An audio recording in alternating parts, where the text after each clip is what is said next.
안녕하세요, 비트TV입니다. 2018년도에 굉장한 광풍이었죠. 어쨌든 비트코인은. 그리고 지금도 2018년과 다름없이 정부, 학계, 산업계 사이에서 굉장히 논쟁이 가열되고 있죠. 부정적인 입장에서는 비트코인의 실체, 내재적 가치 이런 것들을 지적을 하면서 비트코인의 광풍을 폄하하려는 주장을 갖고 있고, 또 긍정적인 입장에서는 비트코인은 디지털 전환, 시대의 흐름 이런 이야기들로 미래의 화폐 또는 자산으로 인정해야 한다고 주장을 하고 있습니다. 그런데 지금은 굉장히 많이 옹호론적이죠. 블록체인이란 기술을 이해를 했으니까. 블록체인 기술만 제대로 이해하고 시행을 하더라도 정말 천문학적인 숫자의 금액들을 정부는 세이브할 수 있습니다. 아주 간단한 방법으로. 지금 은행들도 굉장히 많은 돈들을 데이터베이스를 보완, 유지하려고 돈을 쓰고 있죠. 근데 이런 블록체인을 잘 활용을 하게 되면 그런 돈들을 기업들도 굉장히 많이 세이브를 할 수 있습니다. 이렇게 될 줄 알면서도 그렇게 난리를 쳤는지, 거래소를 폐쇄하겠다, 절대 화폐가 될 수 없다. 아니, 비트코인이 누가 화폐라 그랬냐고요. 제대로 이해도 못하고 왜 그렇게 망언들을 하는지 좀 알고 직거래해야 되는 거 아닐까요?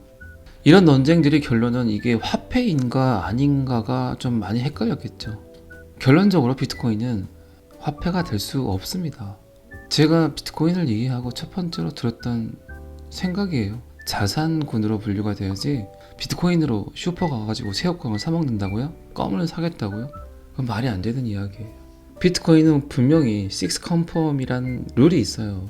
지금 비트코인 거래를 하더라도 1시간 뒤에 그 거래가 확정이 된다는 거예요. 근데 이 비트코인으로 마트에 가서 장을 보겠다고요? 물론 그 사이에 어떤 에스크로가 걸려서 신뢰할 수 있는 어떤 기관을 통해서 빨리 결제가 될 수는 있겠죠. 그렇게 되면 실질적인 비트코인 철학과 완전히 배제되는 또 상황이죠, 이것도. 그럴 거면 그냥 비자 카드 쓰지, 신용카드를 쓰지, 체크카드를 쓰지, 왜 비트코인으로 결제를 하냐고요. 비트코인은 절대 화폐가 될 수 없다가 정답입니다. 더더군다나 비트코인은 디지털 법정 화폐가 될 수 없으므로 현재 논의되고 있는 화폐인가 아닌가는 논쟁의 의미 자체가 없어요. 비록 비트코인 목적이 기존 국가 주도의 화폐 발행에 저항하기 위해서 만든 것이라 하더라도 비트코인의 특성상, 제가 방금 이야기 드렸죠. 이런 특성을 갖고 있기 때문에 화폐가 될 수 없다는 것은 자명합니다. 예를 들어 수표가 화폐인가 아닌가의 논쟁과 같다고 할 수 있죠. 수표는 화폐처럼 사용되지만 법정 화폐가 아니잖아요. 이거가 똑같은 겁니다. 중요한 것은 지폐의 디지털화가 됐다는 거죠. 종이 지폐가 아니고 디지털 안에서 새로운 자산의 이동이 생긴 거죠. 현재 전 세계적으로 쩐의 전쟁에서 디지털 쩐의 전쟁이 급격히 일어나고 있는 상황에서 우리나라 지폐의 디지털화에 대한 중요한 국가 정책이 필요할 때죠. 우리나라도 빨리 올라타야죠. 디지털 안에서의 신뢰도 마찬가지지만 디지털 안에서의 거래, 디지털 쩐의 전쟁에서 우리나라의 디지털 원화에 대한 정책 수립이 필요한 시점입니다. 가장 중요한 논점은 아마도 디지털 원화의 익명성 여부일 것으로 예상이 됩니다. 그래서 자꾸 제가 XRP 리플 이야기를 하는 거예요. 굳이 많은 돈을 들여서 디지털 화폐를 만들 필요가 없다는 거예요. 그게 제가 암호화폐를 바라보는 관점이에요. 2018년, 2019년도에 신한은행, 우리은행 계속적으로 리플 테스트를 했어요. XRP 테스트를. 일본과의 거래도 성공을 했고 실패한 적이 없어요. 국제 간의 송금, 그리고 P2P 거래도 마찬가지고. 그래서 지금 ODL 거래량이 어마어마하잖아요. 수요 유동성, 그 수요에 맞는 즉각적인 처리. 그러면 이제 어떤 나라의 디지털 통화도 결국 익명성, 개인정보 보호, 그리고 이중지불, 이 세 가지 문제를 해결하기가 쉽지가 않습니다. 이게 정말 아둔한 생각일 수도 있어요. 한 나라가 디지털 화폐를 만들었는데 이게 이중 지불이 된다거나 그리고 개인정보 보호망이 뚫려버린다. 이거는 심각한 범국가적 문제가 될 수 있다는 겁니다. 그리고 그 국가의 신뢰도가 무너져 버린다는 거죠. 예를 들어서 일본의 엔화가 이런 문제들로 해킹을 당해서 그 데이터 자체가 뚫려버리면 엔화를 누가 쓰겠냐고요. 디지털 안에서. 그래서 쉬운 문제가 아니라는 겁니다. 자, 일단 비트코인은 화폐는 될 수 없다.